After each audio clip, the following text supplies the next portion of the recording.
como falar da ditadura sem falar da ditadura? Talvez essa tenha sido a proposta de Gilberto Braga para a Globo nesse ano. Escravizada é a adaptação de um livro, um romance, que é do ano de 1874, que foi lançado logo após, ainda no período imperial, quando estávamos passando por várias aprovações de leis abolicionistas. A lei do ventre livre tinha acabado de ser aprovada, com 4 anos de diferença, quando esse livro foi lançado. Esse livro começou a ser escrito em 1874 por Bernardo Guimarães e foi publicado em 1875. De acordo com alguns dados que eu encontrei, foi um livro muito bem elogiado e muito bem criticado pelo imperador naquela época, Dom Pedro II, que era o governante do Brasil e estava apoiando a aprovação de leis abolicionistas. Naquele momento, estavam ocorrendo vários movimentos de políticos negros que estavam tentando apoiar o fim da escravidão. O Brasil, naquele momento, era o último país que ainda era escravocrata. Então, havia uma crítica às pessoas que eram escravocratas, que eram geralmente parentes de herdeiros de militares e também grandes fazendeiros, grandes pessoas que tinham grande poder no Brasil naquela época. Essas pessoas que escravizavam outras estavam dentro da política brasileira. Elas cometiam aquilo que depois vai ser teorizado como o patrimonialismo. Em vários lugares de interior no Brasil, vocês vão ver políticos que vão tentar se apropriar de espaços públicos para fazer o espaço deles, né? E também vocês vão ter logo em seguida discussões sobre o coronelismo, né? Sobre o mandonismo, e essas coisas todas estão dentro desse material, dessa obra, não utilizando esses termos, mas a gente pode pensar como o coronelismo está todo embutido dentro desse livro.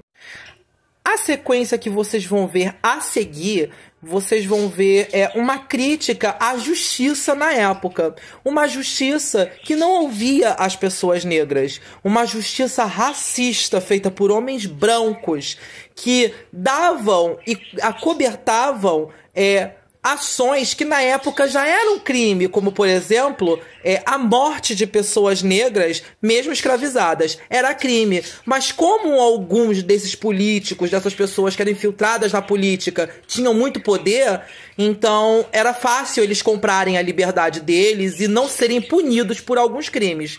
No caso que vocês vão ver agora, é a morte de um casal, de 2 pessoas negras que foram torturadas e mortas queimadas. Questionamento de por que essas pessoas brancas que tinham muito poder, elas não eram presas e a justiça não se efetivava.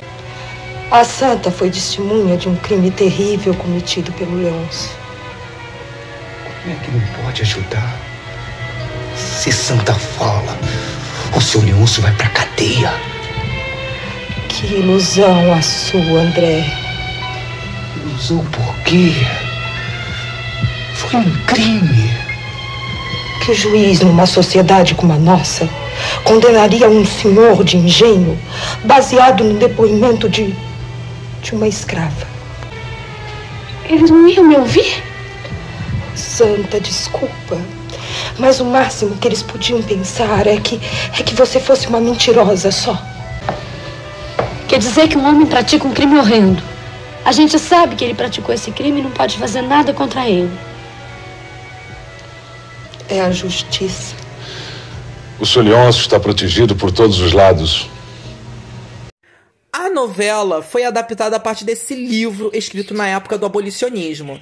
E a novela foi ao ar em 1976, por autoria de Gilberto Braga, para a Rede Globo.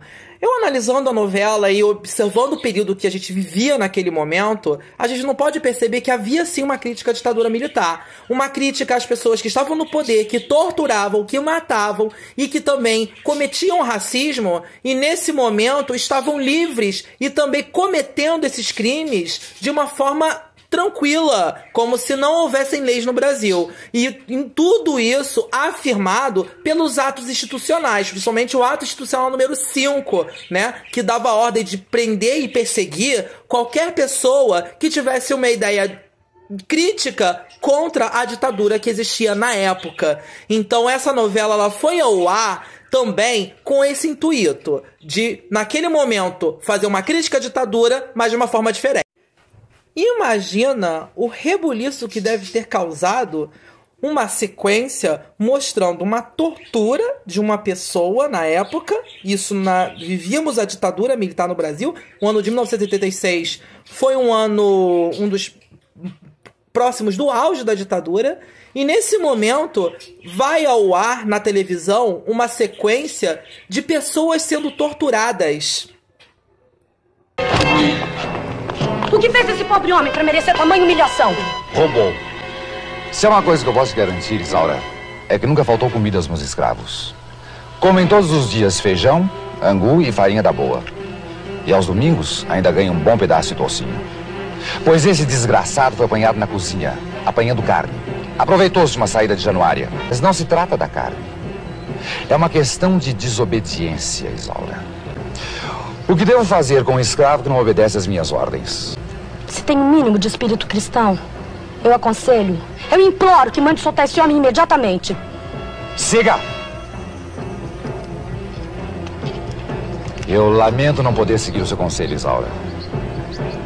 Mas em troca, dou-lhe um. Aprenda o que acontece com um escravo que não obedece às ordens do seu senhor. Siga!